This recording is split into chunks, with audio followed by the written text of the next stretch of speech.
प्रेम से बोलिए सूर्य नारायण की जय। आप सभी भक्तों पर सूरज भगवान की कृपा सदा सर्वदा बनी रहे।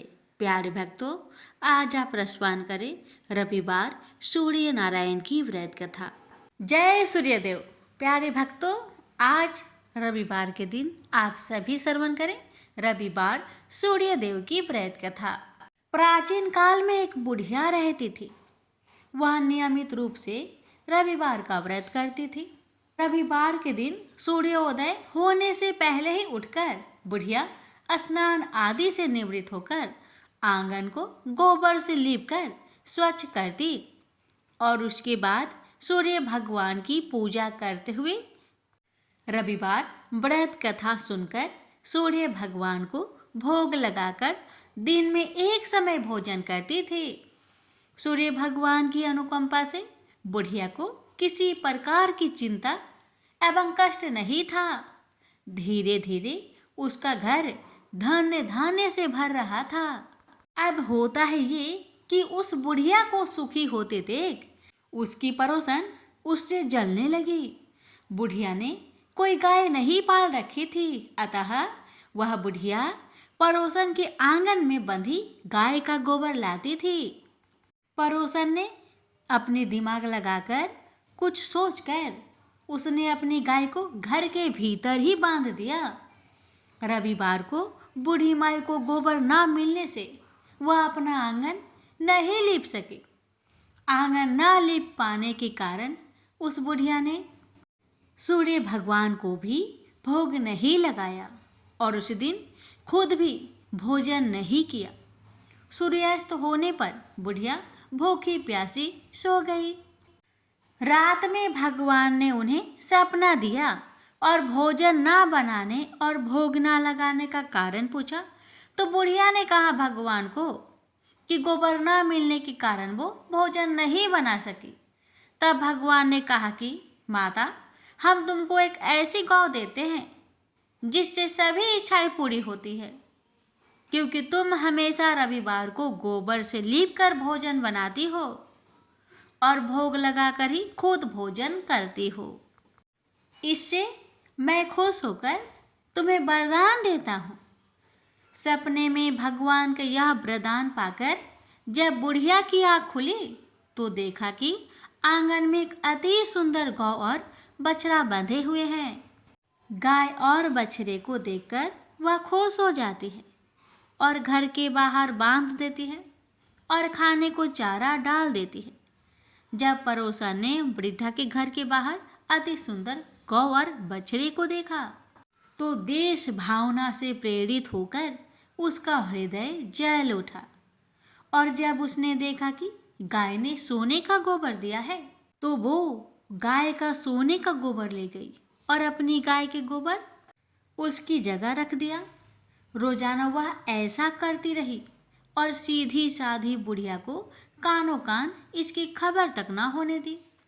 तब सर्वव्यापी ईश्वर भगवान सूर्य नारायण ने सोचा कि चालाक पड़ोसन की वजह से बुढ़िया ठगी जा रही है, तो उन्होंने शाम के समय अपनी माया से बड़े जोर की आंधी ला दी। आंधी की भय से बुढ़िया ने अपनी गाय को अंदर ही बांध दिया। सुबह जब गाय ने गोबर दिया तो बुढ़िया आश्चर्यचकित रह गई और फिर वो रोजाना अपनी गौ को घर के अंदर ही बांधने लगी। उधर पड़ोसन ने देखा कि बुढ़िया तो गौ को घर के अंदर बांधने लगी है, तो उसका सोने की गोबर उठाने की चाल कामयाब नहीं हो पा रही थी।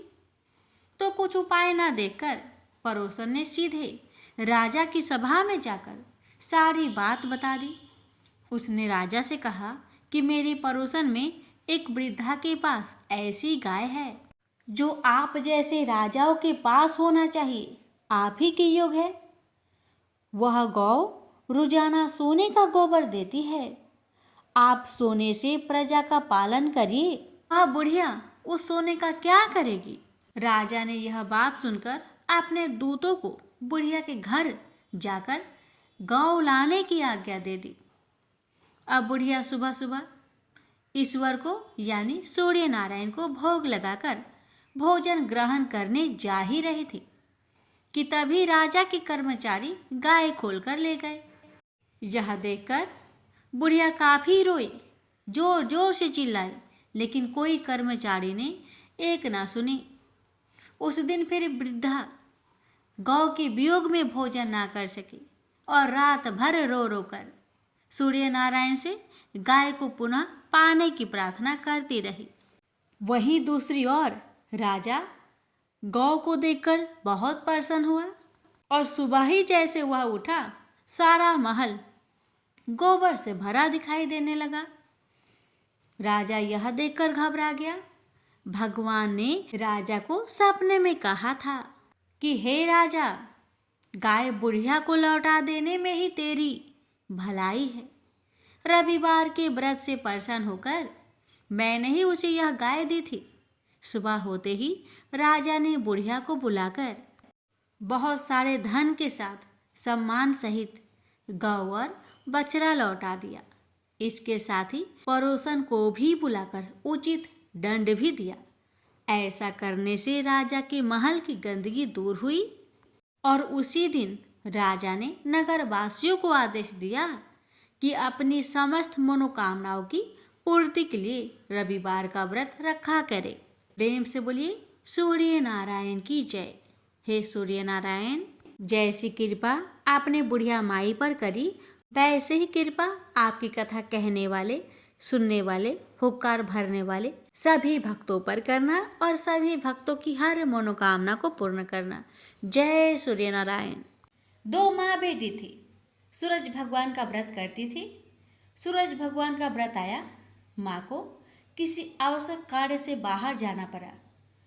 उसने अपनी बेटी से कहा, बेटी तू 2 रोट बना लेना। बेटी ने 2 रोट बना लिया।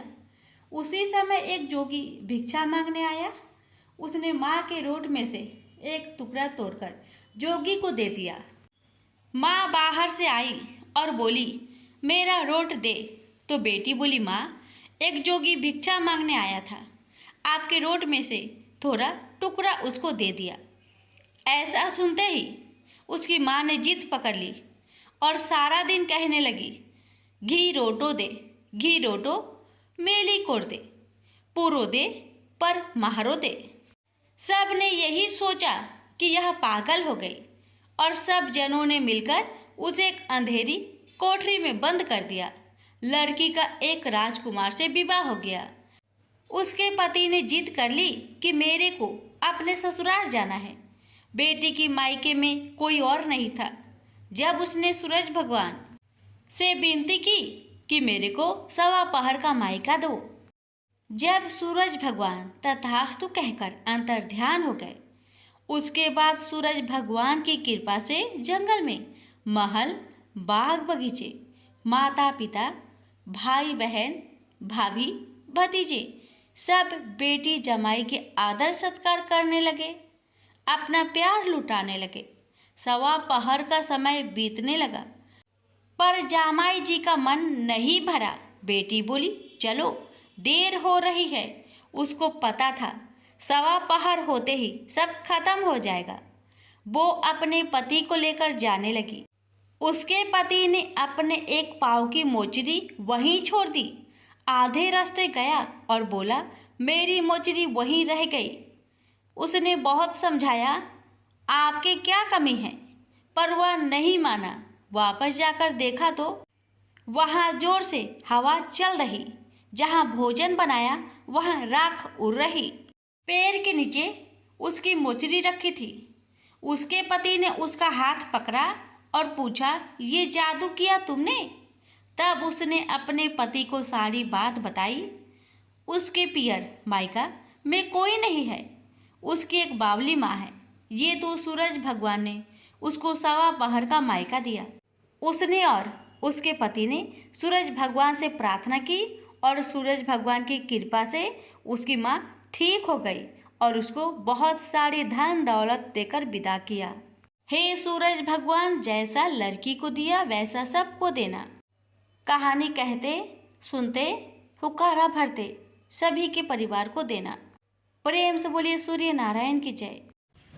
द्वारपर की बात है। भगवान श्री कृष्ण एक बार अपनी बुआ कुंती के आश्रम काम्य वन में पहुंचे। उस समय पांडव लोग अज्ञातवास कर रहे थे। भगवान कृष्ण ने कहा, बुआ जी, मैं तुम्हें वनवासी भेष में देखकर दुखी हो जाता हूँ। मुझे सदैव इस बात की चिंता लगी रहती है कि पता नहीं कब दुष्ट दुर्योधन का प्रहार तुम्हारे ऊपर हो जाए। अतएव इस विपत्ति से छुटकारा पाने के लिए तुम भगवान सूर्य नारायण की आराधना करो। भगवान सूर्य ही सभी जीवों के नियंता और प्राण है। उनके तेज से ही जीवों का उद्धार होता है। भगवान कृष्ण ने बतलाया कि एक बार शंकर जी से पार्वती जी ने कुछ पूछा था, उसे मैं तुमसे बतलाता हूँ। शिव जी ने पार्वती जी से कहा, यदि तुम इस बात की जानकारी प्राप्त करना चाहती हो तो मथुरापुरी में जाओ। वहाँ सूर्य पुत्री यमुना जी की धारा प्रभावित होती है। यमुना के तट पर ऋषि, महर्षि, मुनि आदि निरंतर तपस्यारत रहते हैं। भगवान रुद्र की आज्ञा से पार्वती जी कालिंदी यमुना तट को चल पड़ी। कुछ ही दूर जाने पर उन्हें रास्ते में रोती बिलखती एक स्त्री दिखाई पड़ी। उसने बतलाया कि उसका नाम कुसुमवती है और उसका निवास कुसुमाकर वन के बीच में है। संतानहीनता होने के कारण उसके पति बसंत ने उन्हें त्याग दिया है और इस प्रकार वह निराश्रिता हो गई है। पार्वती जी उस स्त्री को साथ ले आगे चली गई। उन्हें रोती हुई एक दूसरी स्त्री मिली। उसने बताया कि मेरा नाम गंगा है। मेरे पति महाराज शांतनु ने पुत्रों के जीवित न रहने के कारण मुझे अपमानित किया, जिससे मैं दुखी होकर घर चली आई हूँ। इसी प्रकार थोड़ी दूर जाने पर मधुबन में माधवी नाम की एक स्त्री और मिली, जो पति के वैभव का नाश होने के कारण घर से निकाल दी गई थी। इनके अंतरल आगे जाने पर कुमुद वन में कुमुदा नाम की स्त्री से भेंट हुई, जिसके पति को राजा ने बंदी बना लिया था और वह व्याकुल होकर विलाप कर रही थी। उन सभी स्त्रियों को साथ लेकर पार्वती जी यमुना तट पर जा पहुंची। उस तट पर पूजन उत्सव देखकर पार्वती जी ने ऋषि पत्नियों से पूछा कि यह किस देव की आराधना हो रही है, इस पूजन का विधान और फल क्या है। उनकी बात सुनकर एक ऋषि पत्नी ने कहा, यह जगत पिता सूर्य नारायण का व्रत है और सभी मनोरथों को पूर्ण करने वाला है। इस व्रत को करके प्रत्येक नर नारी अभिष्ट सिद्धि प्राप्त होती है। तुम्हारी भी यदि कोई वांछा हो तो इस व्रत को करके प्राप्त करो। ऋषि पत्नियों से ऐसी बात सुनकर पार्वती जी अत्यंत प्रसन्न हुई और उस व्रत के विधान का फल को जानकर शिव जी के पास लौट आई। पार्वती जी ने इस व्रत को करके विघ्न नाशक गणेश जी जैसे पुत्र को प्राप्त किया। प्रेम से बोलिए सूर्य नारायण की जय। यह बात उस समय की है जब देवलोक के शिल्पकार विश्वकर्मा भगवान की एक पुत्री थी। उसका नाम था संज्ञा। वह दिन भर तपती धूप में खेला करती थी। सूर्य की तेज किरणों से जैसे उस पर कोई असर ही नहीं होता था। संज्ञा जब बड़ी हुई तो एक दिन विश्वकर्मा और उसकी पत्नी ने संज्ञा को बड़े मुग्ध भाव से सूर्य को निहारते देखा। यह देख विश्वकर्मा बोले, देवी, ऐसा लगता है हमारी बेटी सूर्य पर मोहित हो गई है। देख रही हो कितने मुग्ध भाव से सूर्य की ओर ताके जा रही है। मुझे भी ऐसा ही लगता है हे स्वामी। विश्वकर्मा की पत्नी ने कहा। सूर्य के सौंदर्य के प्रति संज्ञा का आकर्षक उसकी आयु के साथ बढ़ता ही गया। एक दिन विश्वकर्मा उसे अपने साथ हाथी पर बैठाकर सैर करने को निकले। अपनी पुत्री को सूर्य की ओर निहारते देख उन्होंने पूछ लिया, बेटी, अब तुम छोटी नहीं रही। मैं सोचता हूं जल्दी ही तुम्हारा ब्याह कर दूं। बताओ बेटी, बताओ, किस देव को तुम चाहती हो? बताओ। मैं तुम्हारा विवाह उसी देव के साथ करूंगा जिसको तुम चाहती हो। बेटी कहने लगी, पिताजी, आकाश में सूर्य से बढ़कर कोई तेजस्वी नहीं है। संज्ञा की बात सुनकर विश्वकर्मा ने कहा, बेटी, ठीक है, हम तुम्हारा शादी सूर्य से ही करा देते हैं। अब विश्वकर्मा अपनी पुत्री को लेकर सूर्य के पास पहुंच गए। उन्होंने अपनी पुत्री की इच्छा सूर्य देव को बताई तो सूर्य देव ने उनका प्रस्ताव सहर्ष स्वीकार कर लिया और बोले, आपकी पुत्री मेरे साथ विवाह करना चाहती है, यह मेरे लिए सौभाग्य की बात है। पर अपनी बेटी से पूछ तो लीजिए कि वह मेरा ताप सहन कर पाएगी या नहीं। विश्वकर्मा ने संज्ञा को एक और ले गए और पूछा, बेटी, सूर्यदेव का उत्तर तुमने सुन लिया, अब बताओ तुम उनका ताप सहन कर लोगी? हर ऋतु का ताप उनका अलग अलग होता है।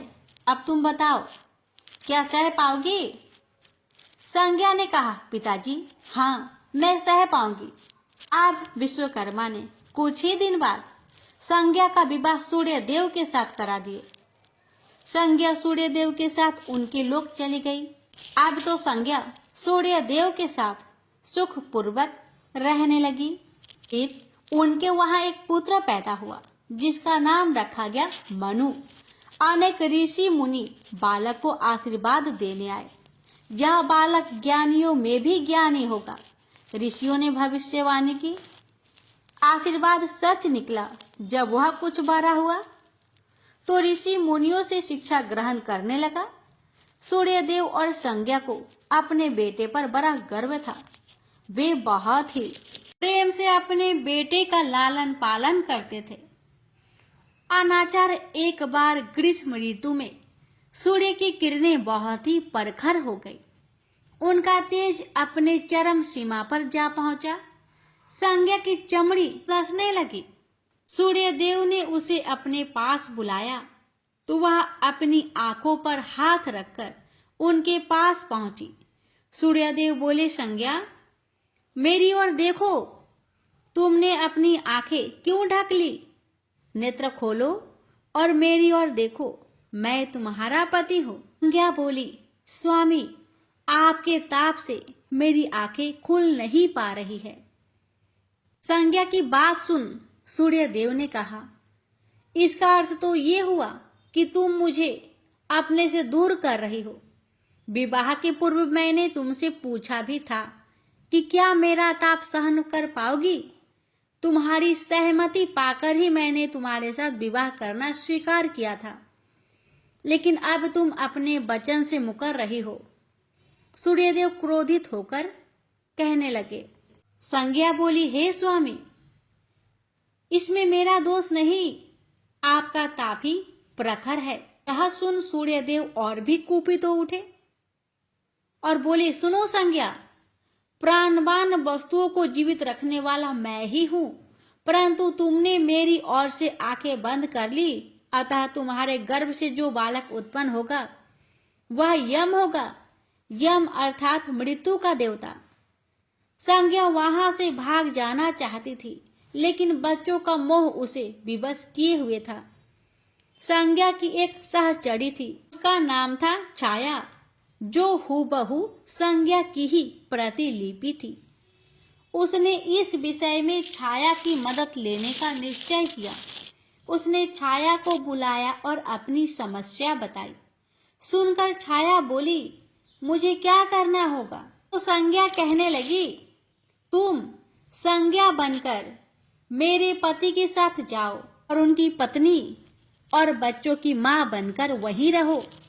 फिर छाया ने कहा, अगर उन्होंने मुझसे पूछताछ की तो मैं क्या कहूंगी?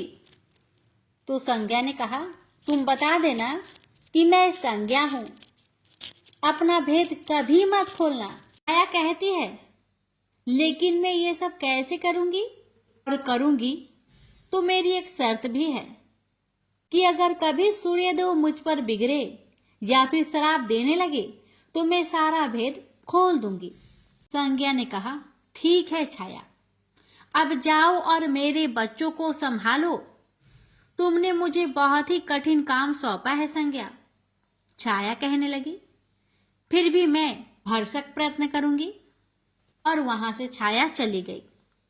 उसके जाने के बाद संज्ञा सोचने लगी, मैं मायके जाती हूँ, माँ और पिताजी मुझे देखकर बहुत प्रसन्न होंगे। मैं कुछ समय वहां रहूंगी, परंतु पिताजी तो कहेंगे, स्त्री की शोभा पति के घर में रहने में ही है।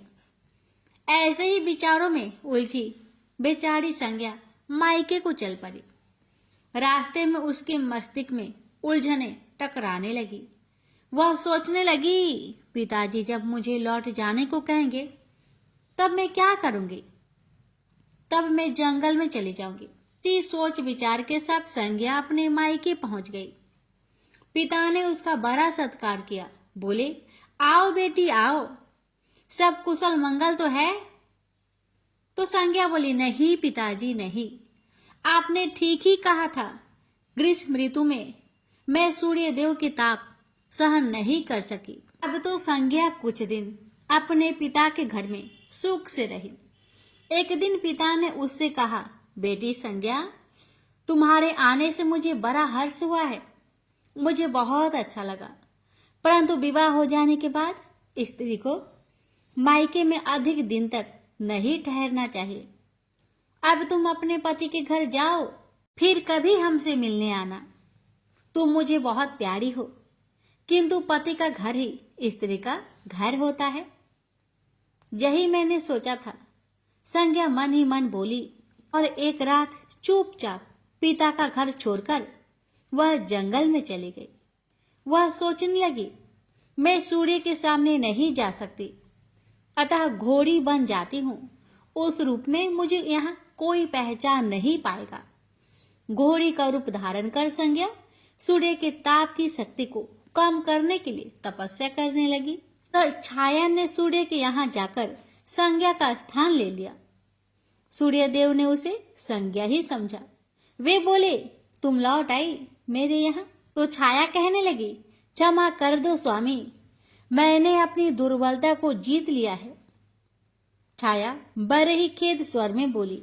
सूर्य देव कहने लगे, संज्ञा, मैं तो कब का ही तुम्हें क्षमा कर चुका हूँ। अब घर की जिम्मेदारी संभालो, बच्चों का लालन पालन करो। छाया ने कक्ष में लेटे दोनों बच्चों पर निगाह डाली और घर की जिम्मेदारियां संभाल ली। छाया इस घर में सुखी थी। वह प्राय सोचा करती थी कि बेचारी संज्ञा को कितना अच्छा घर त्यागना पड़ा उसे। क्या वह कभी नहीं लौटेगी? समय पाकर छाया को एक पुत्र हुआ। पुत्र पैदा होने के बाद वह कुछ चिंतित रहने लगी।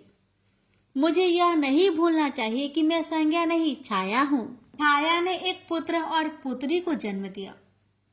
अब छाया का व्यवहार बदलने लगा।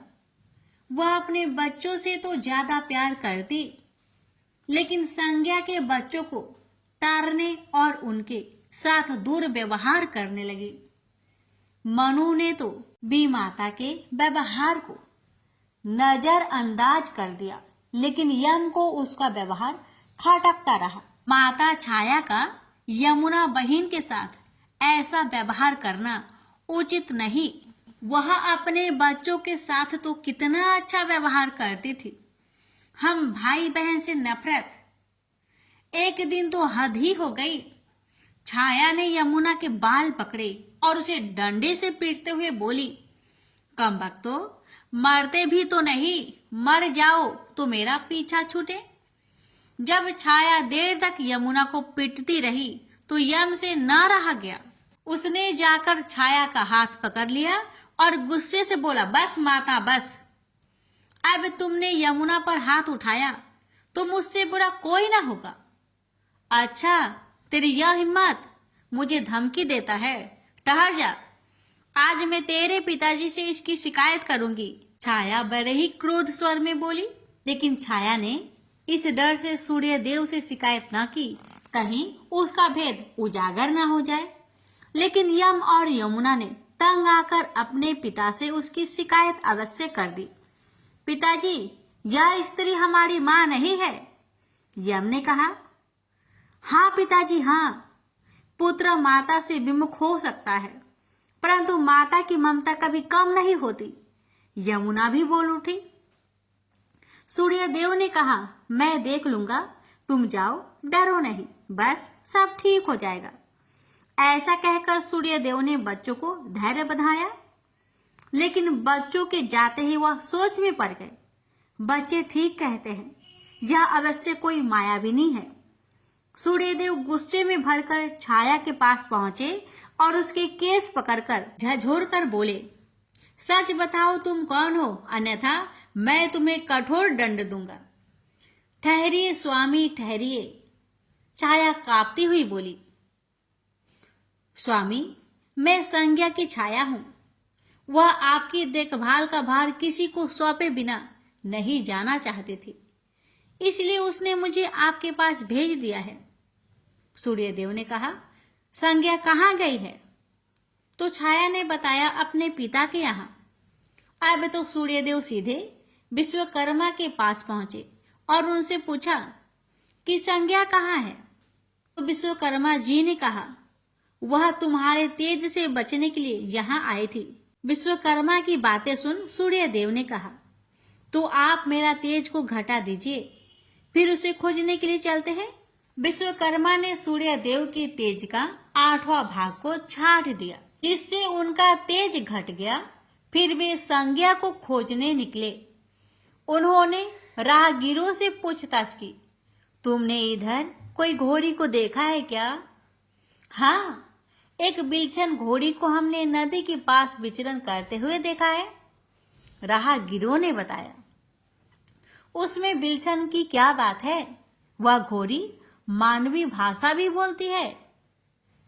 देव, अब तो यह अवश्य ही संज्ञा होगी, सूर्यदेव बोले। सूर्य घोड़ी के निकट पहुंचे और कहा, संज्ञा, मैं सूर्य हूं, तुम्हारा पति। अब यह घोड़ी का रूप त्याग दो। जब तक मेरी मनोकामना पूरी न होगी, मैं यह घोड़ी का रूप नहीं त्यागूंगी। घोड़ी बनी संज्ञा ने उत्तर दिया, तुम्हारी मनोकामना तो पूरी भी हो गई। सूर्यदेव ने कहा। फिर विश्वकर्मा बोलने लगे, बेटी, सूर्यदेव ठीक कहते हैं, मैंने इनके तेज का 8वां भाग को काट दिया है। पिता से अवशासन पाकर संज्ञा ने अपना घोड़ी वाला रूप त्याग दिया और अपने स्वाभाविक रूप में आ गई। वह हर्ष से अपने पिता से लिपट गई और फूट फूट कर रोने लगी। फिर उसने झुककर सूर्यदेव के पांव छुए और पूछा, स्वामी, हमारे बच्चे तो सकुशल है ना?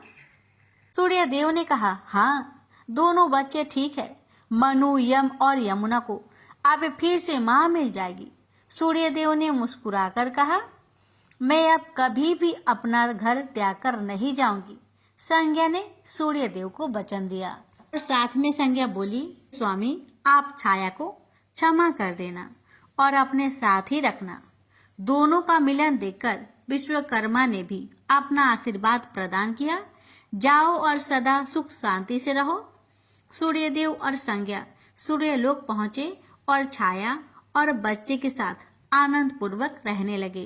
तो प्रेम से बोलिए, सूर्य नारायण की जय।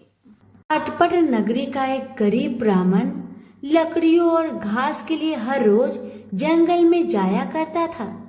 एक दिन उसने वहां वन देवियों को सूरज भगवान की पूजा करते हुए देखा। सूर्य नारायण के आह्वान का उनका अनुष्ठान अनूठा था। ब्राह्मण ने साहस जुटाकर उनसे पूछा कि ये क्या कर रहे हैं आप लोग? तब उन्होंने उत्तर दिया, यह सूर्य नारायण का अनुष्ठान है। ब्राह्मण ने कहा, मुझे भी इसकी विधि बताइए। तब वन देवियों ने कहा, नहीं, यह बहुत शक्तिशाली अनुष्ठान है। यदि हम तुम्हें सिखा देंगे तो संभवतः तुम अहंकारी हो जाओगे और इसे विधि पूर्वक न करोगे। ब्राह्मण ने वचन दिया, नहीं नहीं, मैं ऐसा बिल्कुल नहीं करूंगा। मैं विनम्रता पूर्वक संपूर्ण विधि का भली भांति पालन करूंगा। तब वन देवियों ने कहा, उसे अनुष्ठान की विधि समझाई कि रविवार को चंदन सार से सूर्य नारायण का चित्र बनाकर उसे पुष्प और फल अर्पित करे। उसके बाद 6 महीने तक हर रविवार को वह ऐसा ही करे।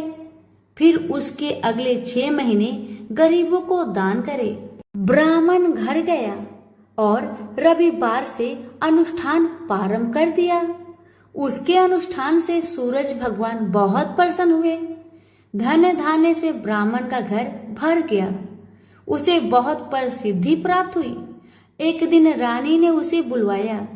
राजमहल में जाते समय भय से उसकी टांगे कांप रही थी। रानी ने उसे बैठने को आसन दिया और सहृदयता से कहने लगी, डरने की कोई बात नहीं है। हमने आपको इसलिए बुलाया है कि हम चाहते हैं आप अपनी बेटियां हमें दे दे। ब्राह्मण सिसकते हुए कहा, मेरी बेटियां बहुत तंगी में बड़ी हुई है। राजवंश में उनके साथ चाकरों के समान आप व्यवहार करेंगी।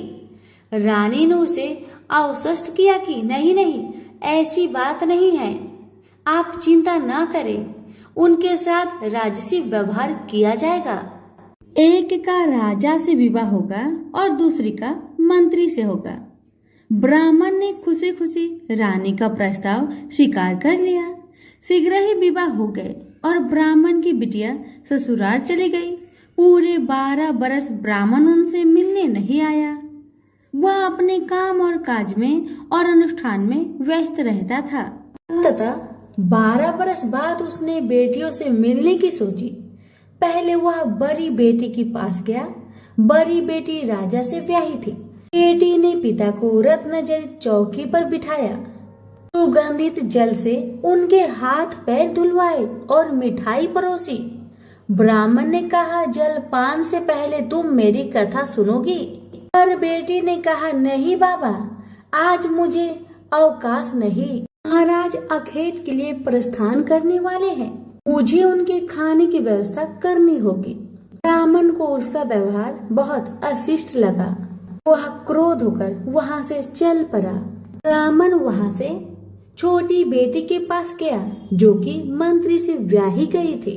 बेटी पिता को देखकर बहुत प्रसन्न हुई। बेटी ने उसे नक्काशीदार चौकी पर बिठाया। सुगंधित जल से हाथ पांव धुलवाए और उनके खाने के लिए मिठाई लेकर आई। ब्राह्मण ने कहा, बेटी, जलपान से पहले तुम्हें मेरी कथा सुननी होगी। बेटी ने कहा, हाँ अवश्य बाबा, कथा सुनकर मुझे प्रसन्नता होगी। यह कहकर वह घर के भीतर जाकर 6 मोती लेकर आई। 3 मोती पिता के हाथ पर रखे और 3 अपने हाथ में रखे। यह कथा ब्राह्मण ने आज से पहले किसी को नहीं सुनाई थी। उसने बेटी को बताया कि कैसे वह वन देवियों से मिला और कैसे उन्होंने उसे सूर्य नारायण का अनुष्ठान पूजन विधि बताया। बेटी ने एक एक शब्द को बड़े ध्यान से सुना। फिर ब्राह्मण ने मुदित मन से जलपान ग्रहण किया और घर लौट आया। पंडिताइन ने बेटी की कुशल क्षेम पूछी। ब्राह्मण ने उसे सारी बातें बताई और कहा कि बड़ी वाली मेरी बेटी ने मेरी कथा नहीं सुनी, उसे इसका फल भुगतना पड़ेगा। और वही हुआ। उसका पति सेना लेकर दूसरे राज्य पर आक्रमण करने गया था और वापस नहीं लौटा, पर दूसरी बेटी ने उसकी कथा सुनी थी, सो वह सुखी थी। उसकी समृद्धि दिनों दिन बढ़ती गई। दुर्भाग्य से बड़ी बेटी का पिंड नहीं छोड़ा। उसके लिए एक एक दिन काटना दूभर हो गया था। एक दिन उसने अपने बड़े बेटे से कहा, घर में कुछ नहीं है, अपनी मौसी के पास जाओ और कोई उपहार लेकर आओ। वह जो दे घर ले आना। अगले रविवार को राजकुमार मौसी के घर गया। वहां वह तालाब पर गया और स्नान करने आई औरतों से पूछा, तुम किसके यहाँ काम करती हो? उन्होंने उत्तर दिया, हम मंत्री की पत्नी की दासियां हैं। राजकुमार ने कहा, अपनी मालकिन से जाकर कहो कि उनकी बहन का बेटा आया है। ये भी कह देना कि उसके कपड़े फटे हुए हैं, इसलिए वो उसे पिछले दरवाजे से महल के भीतर आने दे। दासिया उसे पिछले दरवाजे से भीतर ले गई। मौसी ने उसके नहाने के लिए सुवासित जल रखवाया, पहनने को नए कपड़े दिए और राजसी भोज करवाया। फिर उसने बेटे को मोहरों से भरा हुआ कद्दू दिया। वह चलने लगा तो मौसी ने कहा, इसे संभाल कर ले जाना, कहीं खोना मत। पर रास्ते में सूर्य भगवान ने माली के भेष धारण करके मोहर से भरा हुआ कद्दू चुरा लिया। वह घर पहुंचा तो माँ ने उससे पूछा कि मौसी ने तुम्हें क्या दिया? राजकुमार ने खाली हाथ दिखाते हुए कहा, जो भाग्य ने दिया वह कर्म ने छीन लिया। मौसी ने जो दिया वह रास्ते में खो गया। अगले रविवार को रानी ने दूसरे बेटे को भेजा। वह भी शहर के तालाब पर गया और नहाने धोने आई औरतों से पूछा, तुम कहाँ काम करती हो? औरतों ने कहा, हम मंत्री की पत्नी की दासियां हैं। अपनी मालकिन से कहो कि उसकी बहन का बेटा आया है। और उसे भी पिछले दरवाजे से भीतर ले जाया गया। नहाने और नए कपड़े पहनने के बाद राजकुमार ने भोजन किया। वह चलने लगा तो मौसी ने उसे मोहर से भरी हुई खोखली छड़ी दी और बोली, इसे संभाल कर ले जाना, कहीं खोना मत। रास्ते में सूरज भगवान ग्वाले का रूप धरकर आए और उसकी छड़ी चुरा लिए। वह घर पहुंचा तो रानी ने उससे पूछा कि मौसी ने तुम्हें क्या दिया? राजकुमार ने खाली हाथ दिखाकर कहा, जो भाग्य ने दिया वह कर्म ने छीन लिया। तीसरे रविवार को रानी ने तीसरे बेटे को भेजा। वह भी सीधे तालाब पर गया। मौसी ने उसकी भी वैसे ही खातिरदारी की। उसे नहलवाया, कपड़े दिए और खाना खिलाया। चलते समय उसने उसे मोहर से भरा हुआ खोखला नारियल दिया और कहा, इसे संभाल कर ले जाना, खोना मत। रास्ते में राजकुमार कुएं की जगह पर सुस्ताने के लिए रुका। जैसे ही उसने नारियल जगत पर रखा, वह लुढ़क कर कुएं में गिर गया। छपाक। वह घर पहुंचा तो रानी माँ ने पूछा कि वह क्या लाया है? राजकुमार ने जवाब दिया, जो भाग्य ने दिया वह कर्म ने छीन लिया। चौथा राजकुमार गया, तभी वही हुआ। उसे मोहर से भरा हुआ कुल्हड़ मिला, जिसे सूर्य नारायण चील बनकर झपट ले गए। पांचवें रविवार को रानी खुद गई और जाकर तालाब पर खड़ी हो गई। छोटी बहन उसे खुद लेने के लिए आई और पिछले दरवाजे से घर में ले गई। नहलाने के बाद बताया कि उसकी विपत्ति का कारण यह है कि उसने बाबा की कथा सुनने से मना कर दिया था। फिर उसने दीदी को पूरी कथा सुनाई। रानी ने बहुत ध्यान से कथा सुनी और रविवार व्रत करने तक बहन के पास ही रही। और दोनों बहनें बहुत ही श्रद्धा भक्ति के साथ सूरज भगवान की आराधना करती। रानी का अनुष्ठान पूरा भी नहीं हुआ था कि उसके दिन फिर गए। उसे समाचार मिला कि वर्षों की युद्ध के बाद उसके पति विजयी होकर अकूट धन लेकर साथ लौट रहे हैं। राजधानी लौटते हुए राजा अपनी साली और बहू से मिलने के लिए वहां रुका। जब उसने सुना कि उसकी रानी भी यही है, तो उसे लेने के लिए उसने पालकी और कुछ दासियां भेजी। नन्हे भांजे चिल्लाते हुए रानी के पास आए और कहने लगे, मौसी मौसी, तुम्हें लेने के लिए छत्र वाली पालकी आई है, साथ में हाथी, घोड़े और सैनिक भी है। सब देखने के लिए बाहर भागे। बरसों की विरह और व्यथा के उपरांत राजा और रानी ने एक दूसरे का हालचाल पूछा। बहनों ने एक दूसरे को मूल्यवान उपहार और रेशमी वस्त्र दिए। अगले दिन राजा और रानी ने अपने राजधानी के लिए प्रस्थान किया। पहले पड़ाव पर जब खाना बन गया तो रानी ने राजा के लिए और अपने लिए थाल परोसे। तभी उसे बहन से सुनी हुई कथा याद आई। उसने नौकरों को आदेश दिया कि वे पास के गांव में जाए और किसी निर्धन को लाए जो भूखा हो। गांव में उन्हें ऐसा कोई नहीं मिला, पर वापस आते समय उन्हें एक भूखा लकड़हारा मिल गया। वे उन्हीं को रानी के पास ले आए। रानी ने 6 मोती निकाले, 3 लकड़हारे को दिए और 3 अपने हाथ में रखे। फिर रानी ने उसे अपने पिता और वन देवियों की कथा सुनाई। लकड़हारे का रोम रोम कान बन गया। कथा सुनते ही उसके गड्ढर की सारी लकड़ियां सोने की हो गई। उसने शपथ ली कि वह पूर्ण विधि विधान से सूर्य नारायण का अनुष्ठान करेगा, बिल्कुल वैसे ही जैसे वन देवियों ने ब्राह्मण को सिखाया था। अगले दिन राजा रानी ने दल बल के साथ फिर पड़ाव डाला। खाना बन गया तो रानी ने राजा के लिए और अपने लिए खाना परोसकर सेवकों को किसी निर्धन और भूखे को लाने का आदेश दिया। आज वे एक किसान को लाए जिसकी फसल मुरझा गई थी और कुआं सूख गया था। रानी ने 6 मोती निकाले, 3 किसान को दिए और 3 अपने हाथ में रखे। फिर उसने उसे अपने पिता और वन देवियों की कथा सुनाई। कथा संपूर्ण होने से पहले ही उसकी फसल फिर से हरी भरी हो गई और सूखे कुएं में पानी भर आया। वापस जाते समय उल्सित किसान ने शपथ ली कि वह संपूर्ण विधि विधान के साथ सूर्य नारायण का अनुष्ठान करेगा, जैसा कि वन देवियों ने ब्राह्मण को सिखाया था। तीसरे पड़ाव पर रानी ने एक बुढ़िया को सूरज भगवान की कथा सुनाई। बुढ़िया का बेटा जंगल में खो गया था, दूसरा तालाब में डूब गया था और तीसरा सांप काटने पर मर गया था। रानी की कथा सुनते ही बुढ़िया के तीनों बेटे एक एक करके पड़ाव पर आ गए। बुढ़िया खुशी के आंसू बहाते हुए वहां से गई। उसने प्रण किया कि वह सूरज भगवान की उसी विधि से आराधना करेगी जो वन देवियों ने ब्राह्मण को सिखाया था। चौथे पड़ाव पर रानी के चाकर एक हाथ पांव विहीन आदमी को लाए। उसकी आंखें इतनी कमजोर थी कि उसे मुश्किल से ही कुछ दिखता था।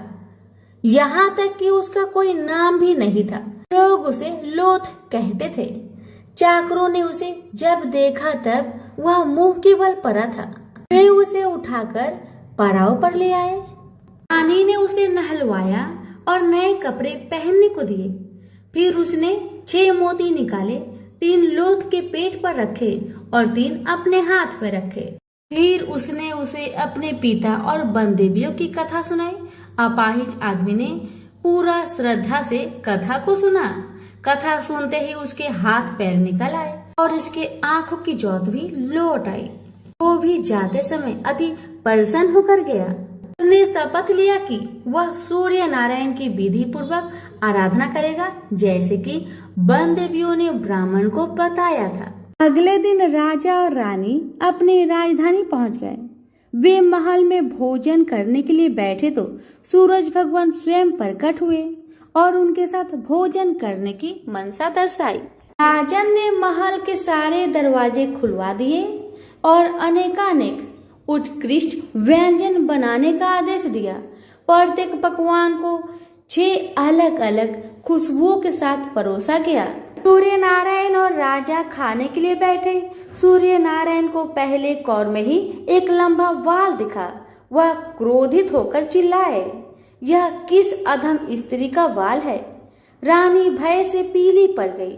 उसे याद आया कि अपनी विपत्ति के 12 वर्षों में वह उल्टे के नीचे बैठकर कंघी किया करती थी। संभवतः वह उसी का वाल है। वह सूरज भगवान के पैरों में गिर पड़ी, पर सूरज भगवान ने उसे माफ नहीं किया। अंततः रानी ने मोटी मोटी कंबल ओढ़ी, उल्टी में से एक एक लकड़ी निकाली और उस लकड़ी और बाल को शहर के बाहर ले जाकर अपने बाएं कंधे के ऊपर से फेंका। तब कहीं सूर्य नारायण का क्रोध शांत हुआ और उन्होंने भोजन ग्रहण किया। ब्राह्मण, राजा, रानी, उनके बच्चे, मंत्री की पत्नी, लकड़हारा, किसान, बुढ़िया और वह आदमी जिसे लोथ कहा जाता था, सभी को सूर्य नारायण की अनुकंपा से लंबी आयु मिली। जब तक वो जिए सुख से जिए। तो सभी प्रेम से बोलिए सूर्य नारायण की जय।